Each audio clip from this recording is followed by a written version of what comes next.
Hi there. Testing the emotional temperature of your virtual workshop or group. How do you do that? How do you test out how everyone is feeling collectively, particularly when you're not in the same room? Well, today's guest shares her ideas and fun ways of reinvigorating her virtual sessions. She's an absolute rock star, and I cannot wait to share her facilitation story and experiences with you on today's episode. Now, over to today's guest.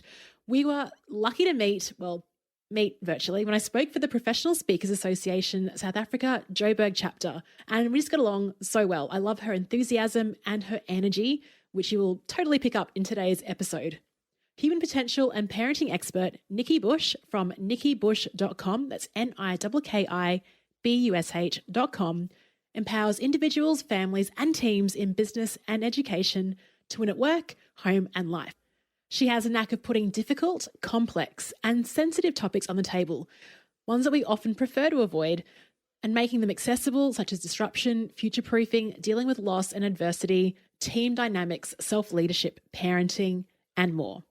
Nikki's book on disruption is called Future-Proof Yourself. Nikki has also co-authored 4 best-selling parenting books with major publishers, including Future-Proof Your Child for the 2020s and beyond, Tech-Savvy Parenting and Easy Answers to Awkward Questions.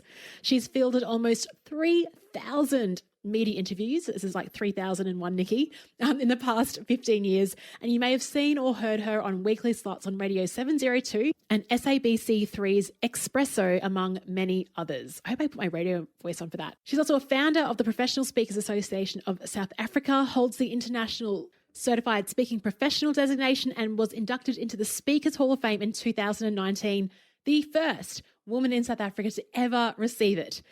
Amazing. Nikki, it's great to reconnect with you. It's wonderful to connect with you, Leanne. I was saying earlier, you've become part of my everyday life because when I shower in the morning, I listen to the First Time Facilitator podcast. It's been my find of COVID, I have to tell you, to discover there are people who think like me and who've also had careers that have sort of evolved in a meandering way of self-discovery. Oh, yeah. Look, we'll absolutely have to dive into that. But first of all, thank you for admitting that you listened to me while you're in the shower. That's amazing. I've had people like on dog walks and people walking in the forest and at work, but first shower time. So yeah, awesome to hear that. It's a great question for listeners. Where do you tune into this? But Nikki, something that you've mentioned to me before, we met through your work with the Professional Speakers of South Africa, but you have had vast experience in the world of facilitation, getting groups to open up and create that environment. Can you tell a bit of your story on how you actually sort of got here and also where you started from? That is a super interesting question, Leanne, and I love interviews like this because they make me reflect on where I've been, what I've done, and how I've got to this place called here. I am a professional speaker. I am a best-selling author based in Johannesburg, South Africa, but I've actually had 3 different careers. So speaking was not where I started, although all 3 careers are linked through speaking and writing. So I qualified in public relations and communications, and spent about 10 years or so in that arena. And I think that no experience is ever wasted or ever forgotten. Everything we do builds us up to wherever we find ourselves here. I eventually landed up running my own public relations consultancy for about 4 years. And then I fell into my passion. And I'm not sure how many people can say they fell into their passion, but quite literally, I got involved in a direct selling company, and they manufactured and sold educational games and toys. And I stumbled upon this thing called learning through play and the science of learning through play. And it just hit so many buttons for me. I came alive. It just had meaning for me. Suddenly I was involved in something that was a legacy career. I was impacting not just on my own life, but on generations to come because I was educating parents. And whoever would have thought? I have a sister who is a professional teacher, and suddenly I was training and facilitating and leading a sales team. And I discovered all sorts of things about myself that I could train. I've always been a leader, but suddenly this was real practical leadership in action. I could motivate people with a lollipop. And I discovered I could do train the trainer.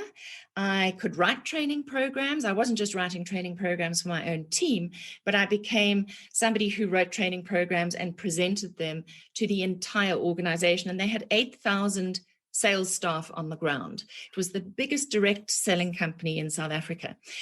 But probably the most important thing I learned during that time was that if you help somebody get what they want, you will get what you want.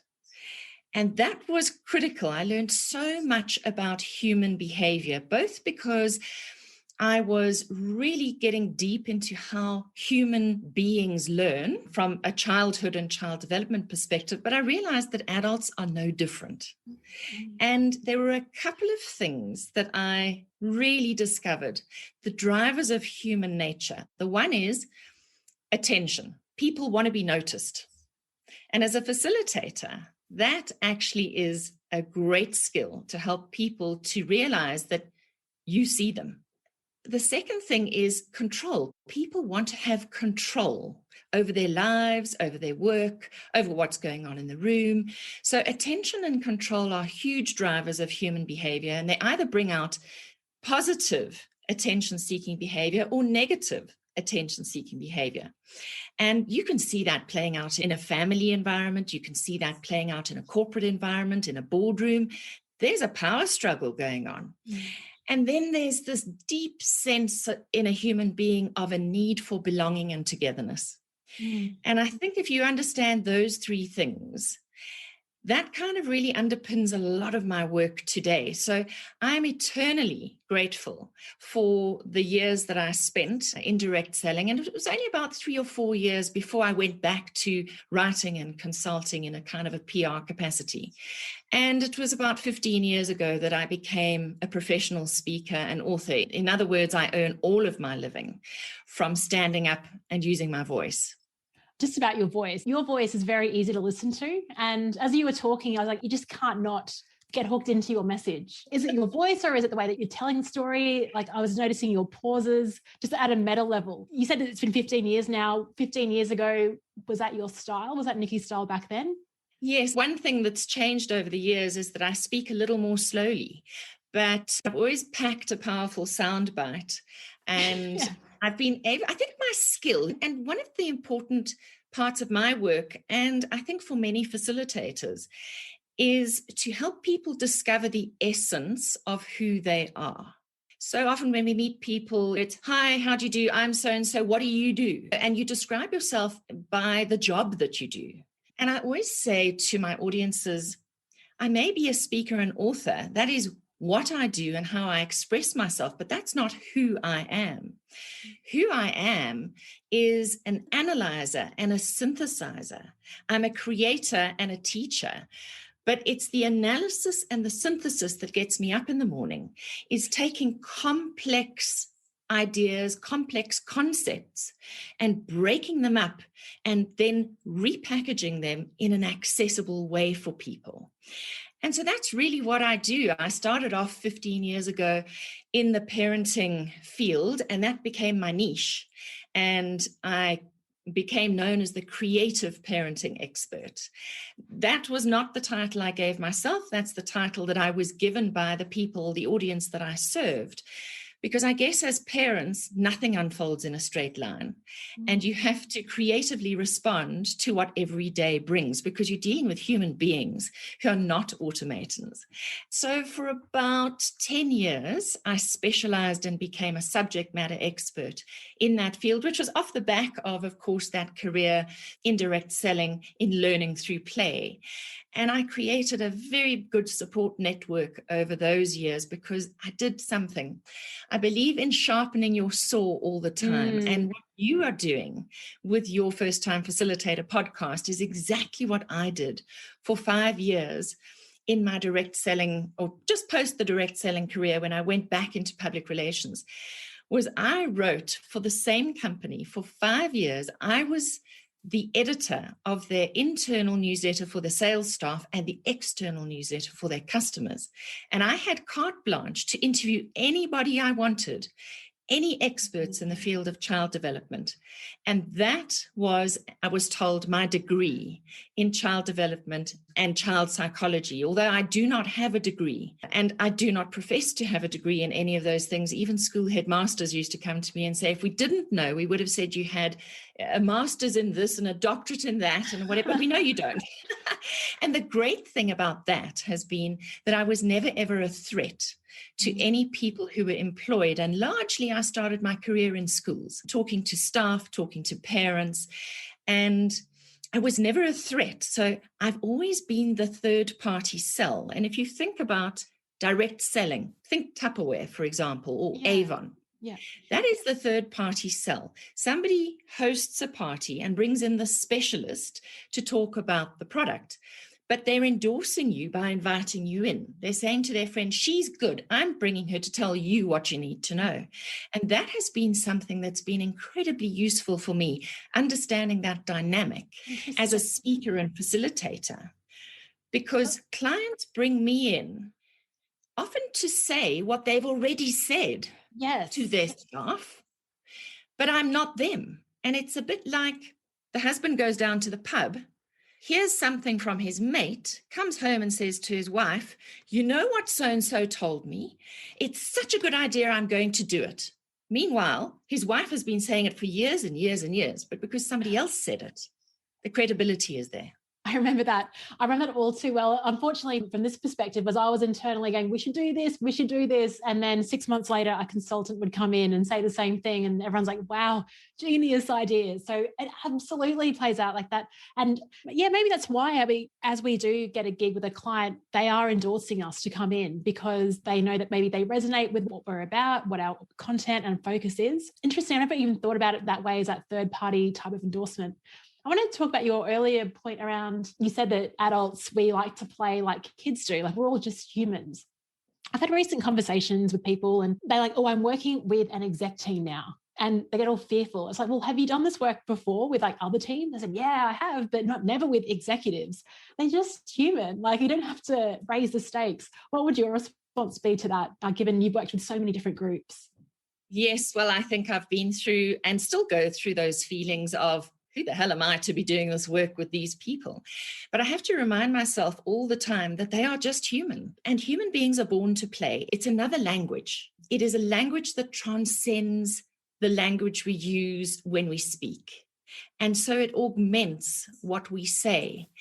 And even in my first keynotes, because I realized when I was listening to your podcast a few episodes ago, you interviewed somebody who said she started her facilitation career, actually, I think doing Microsoft training. And I went, oh my goodness, because she was talking about product knowledge training being a good grounding for facilitation. And I went, of course, that's exactly how I started as a facilitator, by doing product knowledge training. And then it became subject matter training.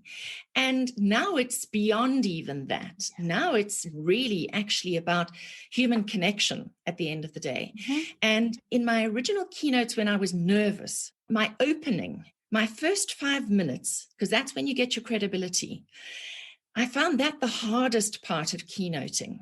So as quickly as I could, I transitioned into a process.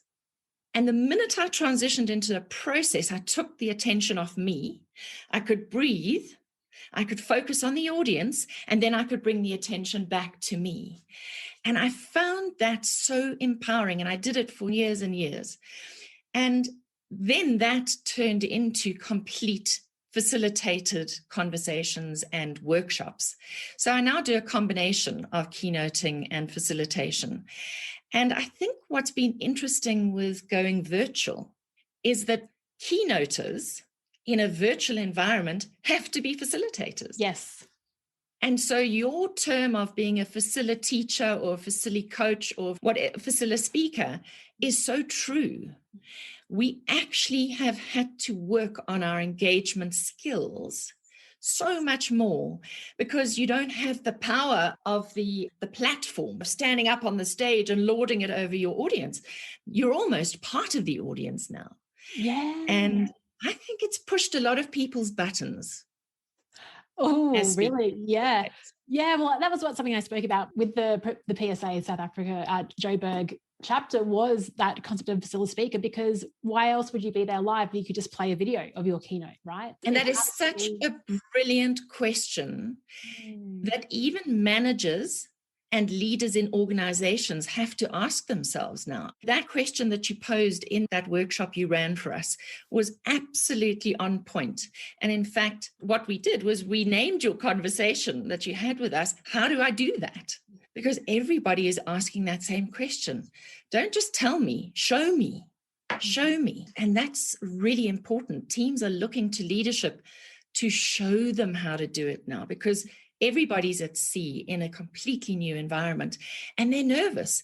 So the more practical we make it and the more people see us do it ourselves, the more confident they can become in their own ability to replicate in a way. Yeah, it's absolutely just like leading by example and just role modeling the behavior that you want your people to feel. And you're the one that came up with that title. I know like the three of us, Yoka was on the call as well, like, what do we call this? And then Nikki just reflected it back to us. It's like, well, let's call it that. So that was really clever in terms of naming it. Yeah, and you just delivered 1000% on the brief, which was amazing because it was, how do I do that? And that's what you delivered. And one of the first titles of one of my interactive team building workshops in the corporate environment is called Get Out of Your Head. I love it. Get out of your head. That's what it's called. Right. It's very attractive. And that actually came off the back of something I did for parents, which was called Big Kid Fun. And Big Kid Fun was for parents with teenagers who still wanted to connect and have fun as a family. And it was about how to create fun and play games with your kids that weren't Monopoly, because who's got 3 hours to play Monopoly anymore? But I come from a family of players. We play games with potato. And with a deck, what you can do with a simple deck of cards. I mean, hundreds and hundreds of games and a few dice. So I think I've always been inspired by the connection that play brings, the depth of connection. So Big Kid Fun translated into the corporate environment became Get Out of Your Head. And now it's translated again because it's now for EXCOs and more serious teams. And now it's called Building Stronger, More Connected Teams. But it's still the same workshop. Same thing. It's the same thing, right? The concept of getting out of your head. I was reading your book, Future Proof Yourself. And the model, early on in the piece, you talk about a great tool that you use with audiences to reflect on where they are in terms of their thinking. And I was like, oh gosh, where do I spend my time? The model is the past, present, and the future. In terms of getting out of your own head, I was thinking, as I was personally reflecting on that question, I would think 60 to 70% of my time is in the future. It's really heavily stacked towards what am I doing next? I think it's super powerful. We could all use it with our groups. Can you share that activity? Yes, so it's not my model. It's used by permission from Casper Craven in the UK. And he's the author of Be More Human, a book that came out during the pandemic, and he is an outstanding teams facilitator and keynote speaker. So he asks that question in his teams: where is your thinking in the past, the present, or the future? Out of 100%, can you divide it up across past, present, and future? And there's no right answer, but it does give you a very interesting perspective, especially if there's more than one of you in a relationship, whether it's a relationship at home or whether it's in your team. Who thinks more in the future? Who thinks more in the past? Who's very much in the present? I think where you don't want to be is having somebody who's like 80, 90% in the past, because they're harking after going backwards as opposed to going forwards. And the interesting thing is that in every group that I use that question with, everybody has a different answer. And it's great for actually helping people appreciate each other in a different way. And if you've got somebody in the organization, like your leader is probably more in the future, your team leader is probably going to have a higher percentage of thinking in the future and quite a bit in the present and probably very little in the past. Yeah. It's a snapshot view. When I think of maybe I've never really been in conflict with people at work, but when I can be frustrated with someone or vice versa, they're frustrated with me, I think it's because either they're thinking in the past and there's that sort of clashing of, but that's what diversity is all about, is bringing in those views and appreciating that perspective, because you need all three, right? Absolutely. And you might find there's that custodian in the team who remembers the corporate culture from 20 years ago and how it's evolved. You need those people. Absolutely. Now, another thing I love to talk to you about, because you bring such great presence. If you're watching us on YouTube, you'll see Nikki's present. She's just got just looks great. The lighting's amazing. Your background just looks, I love your bookshelf. One thing I was reading your book and I laughed out loud. You talked about, getting set up for remote work. And you mentioned that one time you were on a call and a parrot escaped and landed on your head during a virtual meeting. Talk us through that. How did you recover? Did you embrace it? What did you do next? Yeah. It was an EXCO meeting, actually, funnily enough. And it was during lockdown, the beginning of lockdown. I was not living and working in a space that was conducive to the work I was doing. So my background is that I used to live in a big house 3 and a bit years ago that I'd lived in for 23 years. And we had a real big family tragedy. And my husband was actually murdered in our home. We had a home invasion. I do live in South Africa, a fairly unpredictable country. It was one of those what if moments you think will never happen to you. It happened to us. And one of the things was that we could not go home. My youngest son could not sleep in our home again. So we had to sell. So we didn't just lose my husband, we lost our home at the same time. And I started renting because I didn't know if I wanted to buy a house, where I wanted to buy a home, even if I wanted to stay in my country at that point. Yeah. And I was renting a small cluster home, very open plan. And I was working in the open plan because my one son was away at university. My other son went overseas for about 7 months.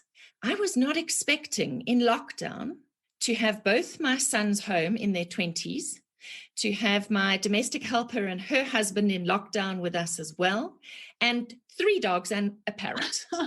Parrot. And I am presenting in the center of the home. And it was a nighttime EXCO meeting, and my son happened to open the cage door to take his parrot out to give it some hands-on time. Well, I think because of my lights, it just made a beeline and landed on my head. And it's become, in that particular EXCO, of course, it's become the joke. It's amazing. And they'll never forget me because of the parrot that landed on my head. We talk about creating unpredictable workshop experiences. And I, like, out of that story, I would have thought maybe the 3 dogs would have been, the main character. The fact that the parrot beelined it, I was laughing. I loved it. Well, the thing is, I have a fear of flying birds. I don't mind animals, but birds, if a bird comes in from outside and gets trapped inside, that would be my worst nightmare. And trying to get the bird out, I just have this thing. So the fact that it was a bird that landed on my head, I ducked, I dived, people could see, I screamed. And then I just sat there with it on my head. Oh my gosh, amazing. It's the best story. It's the best virtual one I've heard so far in terms of like something that's like kind of photo bombed or video bombed, your call. How are you finding the virtual workshop? I'm actually have to dry my eyes because I'm laughing so hard. How are you finding the virtual, like coming from your experience being a speaker on stage with those lights, getting the energy? What's your transition been like? And do you have any sort of advice for listeners that are still trying to make that become more of a facilitator and create that engagement and energy without parrots? Without parrots, yes. So yes, I think there are loads of tools that are available, and you're an absolute expert at just distilling what those tools are. But I think it's to be more interactive with your audience. Once again, a little bit like I used to do that process in my early keynotes, very close up front. I do polling straight away. So I open my virtual presentation. Within the first 5 minutes, I am doing an audience poll just to test what I call the emotional temperature of the audience, to give me a bit of depth perception with my audience so that I can feed back and respond. So I will ask a question. Let's test your emotional temperature right now. Are you feeling overwhelmed and confused? Are you feeling fearful, or are you feeling positive about future possibilities, for example? And then I get the polling results, and then I'll respond to them. And for every audience, it's slightly different. So if I've done my homework, which one has to do? Who is your audience? Where are they coming from? Which industry are they in? I always take a briefing when I'm booked, and I take a briefing about 2 days before every presentation because things are changing quickly. For example, one of the major banks in South Africa that I've been doing work with lost their deputy CEO to COVID. Then they had one of their funds closed down, or they shut one of their funds down on purpose. And then their CEO resigned, all in the space of about a month. Oh my gosh. Now you have to know those things before you engage with an audience, because not only was that audience suffering with COVID, the loss of control, and the loss of control actually brings up grief and loss. Even if somebody hasn't lost a person, they feel a loss of control, which is massive. As I said earlier today, attention and control are two key drivers of human behavior. So in that situation, the fact that I knew of these other changes and losses, and if people haven't been paid the bonuses they were expecting, that's a loss. So to be able to be sensitive to that, to gear your presentation to accommodate those feelings is very important. And then depending on my audience, I've used one of those things that you speak about with the annotate function, if it's a Zoom event, and doing the coloring in or doing a word search. I really like doing a word search while people are waiting, because so often you have to wait for 2 or 3 or 5 minutes while people are still entering the room, and just giving them something to do that relates to your content that's coming up is really important. And then breakaway rooms are fantastic if you've got the time, and even doing something like brain gym. So once again, because I've had all the years in child development, I bring things in like Leanne right now. I see that you're fading a little bit. I wouldn't say that, but let's just wake up our brains. Let's do elephant ears. Let's open up our ears to listen better. So you uncurl the edges of your ears. And if we want to cross the midline, which is connecting both left and right sides of the brain, I tell everybody to get up, cross your arms, cross your legs, and then do pull-ups. Those are called pull-ups or hookups. Now that, and I usually do breath work as well. So let's take a big breath in and then out. And do it once more. In and out. And that makes you feel grounded. Yes. It relaxes you. It brings you back into the room. It connects the left and right sides of your brain. So it's an integration exercise. I would also do possibly a figure of 8 eye exercise. Then I've switched your eyes on, your ears on, and your brain on, and I got you to stand up.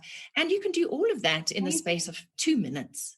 So stuff like that is necessary. It's important. There's so many different things you can use, whether it's Mentimeter, Jamboard, all those sorts of things. Depending on the audience, you've got to do what's appropriate for your audience. And it depends on how much time you've got.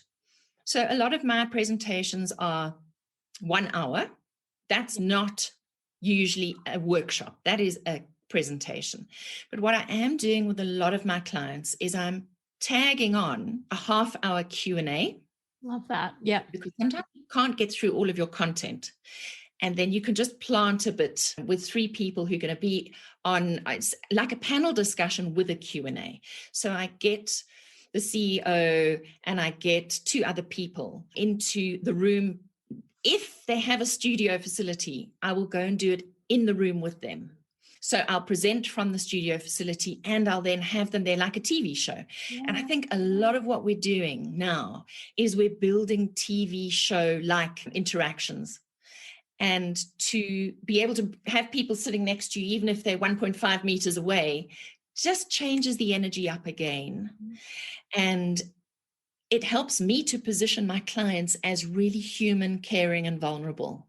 And for leaders, sometimes they need a bit of facilitation to position them in that way for their staff. And I think that's something that I do really well. Yeah, amazing. I'd love to hear more about that medium of actually then you're the keynote speaker. And then are you facilitating that expert panel? Are you running that?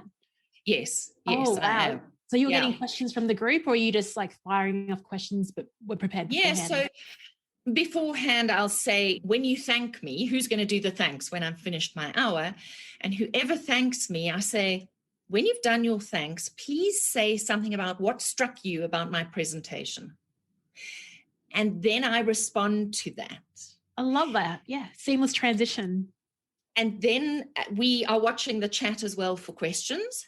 And each of them will bring up a question from the audience. And then they hand over the baton to the next person who says, and what struck me about your presentation, Nikki, personally was, and then they also bring up a question. So we do that. And it makes it so much more personal. Mm-hmm. Yeah, I just like that it's a seamless transition rather than, okay, we'll move to you, but it's more like, okay, I'll pick it up. And then when it's ready, I'll go and share my point. And the fact that what you've done there is you've sort of got a little bit of control, but it's also, it doesn't seem that way for the audience. It seems like quite seamless. I love that. And again, have you had experience with television at all, or more radio? Okay, yeah. No, a lot. I've done about 3,000 media interviews in the last 15 years. So I'm very used to being in front of a camera. Okay, I'll admit that. I'm very used to being in front of a microphone. I've had weekly slots on TV for 7 years straight. I've had weekly slots on a specific talk radio station for about 10 years straight. And I think that has been incredibly useful to me in the virtual environment, because I am not scared about the invisible audience, because on radio and TV, it's always an invisible audience. And I'd like to use an analogy here to help facilitators who are not used to being on TV and radio and are not used to an invisible audience. My husband took me about 24 years ago gliding on a non-motorized glider. And I have to tell you, I really was nervous about this. No motor, floating up in the ether, and air is invisible. There's nothing there. And when I coach leaders now, business leaders, on this virtual environment and presenting in the virtual world, I actually often use this to teach them. I say there isn't a load of nothing out there. There is something there. And it's like when my husband got me up in this glider. So you literally glide from thermal to thermal, and the air is invisible, but it's substantial. And I never realized that there was substance to fresh air until I went in a glider. And you literally go from thermal to thermal. You land on this air and you spin around on this pocket of air, and then you jump to another one. And so when I am in this virtual space, I think that's the analogy I've probably got in my head. I love it. And if you build in that interactivity, you've got people out there, but it's really good to watch the numbers. Because if your numbers start going down, you've got to do something to bring them back. And I have to say with confidence that I watch those numbers and they very rarely move. And you said something earlier about my voice and my presence. And I used to take my mum to my first couple of years of presenting for a living. I often used to take her with me, and she used to sell my books at the back of the room. And she is my best critic and also my biggest supporter. She used to sit in the back of the room and watch the audience. And when I asked for feedback on the way home, she used to tell me, because she would sit in the audience, she used to tell me, Nikki, you can hear a pin drop. The minute you open your mouth, everybody shuts up and they don't move. And in fact, sometimes I'm looking at them not moving. I'm going, are they listening to me? It's like they're in a trance. I'm not sure. Anyway, I have discovered they actually are listening to me and they are taking it all in. Wow. Yeah. And I think that before you even open your mouth, if you've got that presence already, there's something else that you're doing, right? It's not only the voice, it's probably that command. I don't know. It'd be interesting for you to re-engineer what that would be in terms of your presence. Yeah, I don't know what it is, because I think there is self-belief, but I have to tell you and be really honest that I often have imposter syndrome. So I'm like everybody else. Do I get nervous like I used to when I first started facilitating and presenting? No, I don't. But there is a level of performance anxiety. But I think that I'm now just the wrong side of 50. And I love being this age. I have to be honest. I love being this age because I think you've got your networks and you've done stuff. Yeah. You've experienced life. You've had so many different kinds of audiences. However, every single audience is unique and you can never take your experience for granted, ever. And you have to behave as if you are a first-time facilitator every time. Yep. And you always learn something from an audience. You cannot know everything. And I think being open to learning about yourself is maybe one of the keys to being a good facilitator and presenter, because you never get stale. You're always reinventing. And reinvention is so important. We used to produce a talk that you could do over and over again for 5 years straight. You can't do that anymore. I'm finding that everything needs to be customized on the fly. Even if it's the same presentation, it's customized for each client every time. So there's a lot of thinking on your feet now. And I think even a keynote presenter is having to think like a facilitator. And our clients are having to think like facilitators and coaches in order to manage their teams. Yeah. It's like facilitation, the skills, like stepping out of the shadows finally, because of what we've had to adapt to. Totally. Yeah. I completely agree with you. And I think speaking and writing are a really powerful, mean combination of skills. If you can actually harness those skills. And that's why I always say, if you get an opportunity to speak on radio or TV, for me, that is sharpening my saw. People say, why do you still do it? Why do you still put so much time into this? And I've never sent out a press release in my whole life, despite the fact that I have a PR background. But people say, you don't need that for credibility anymore. Why do you waste your time in the media? Because it sharpens my saw, because I get asked questions I've never been asked before, because I'm practicing my craft, and take every opportunity that you can. And if you're a first-time facilitator and you're not being paid very much yet, every time you are being paid to market yourself, even if you're just starting out and you're not charging top of the range fees, see it as an opportunity to practice and to sharpen your saw and be paid to do it, even if it's not a lot. That's right. Look, before we end, I've just got to ask you a question on that, because you've opened a story loop there. You said you've never done a press release before, but you've had all this media attention. How did you do that? Throwing that question back at you now. How do you do that? That is a very good question. And all I can say to you is always be relevant. Mm-hmm. Always have a sound bite. I think I just add value. If you add value, people will ask you, and you must always speak to the highest potential in every audience, because you never know who is sitting in your audience. My weekly slots on radio and TV came because I was standing in a school hall presenting to a bunch of parents, and in my audience one night were two producers of the top talk show in South Africa, talk radio show. They went back to the host, the face of the show, and said, we sat in this talk last night with this Nikki Bush, and you have to get her on your show. And he phoned me personally and said, my producers, and he phoned nobody, my producers said. And there I went onto his show. And after that, well, 7-10 years later, I'm still on that station in varying capacities as a guest. I don't run my own show, but I have regular slots. So your craft, always be sharpening your saw, always be adding to your knowledge bank and keeping current, and learn how to pack a soundbite.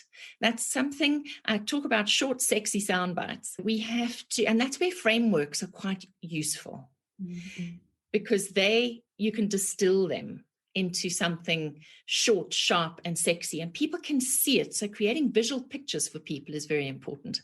Oh my gosh, amazing. Yeah, well, absolutely, like that gliding story. I got that visual, and it really struck home, because a lot of people, because if they can't get that immediate feedback, they can't see the response, they assume that there is no air. But what you're saying is that it is, you don't have to see it to believe it. Just have faith that it is there if you're doing a great job. So Nikki, you're an amazing human. This could have been like a Joe Rogan 3-hour episode today, but I am mindful of your time. If our listeners would love to ask you more questions, find out about the work that you do, where can we send them?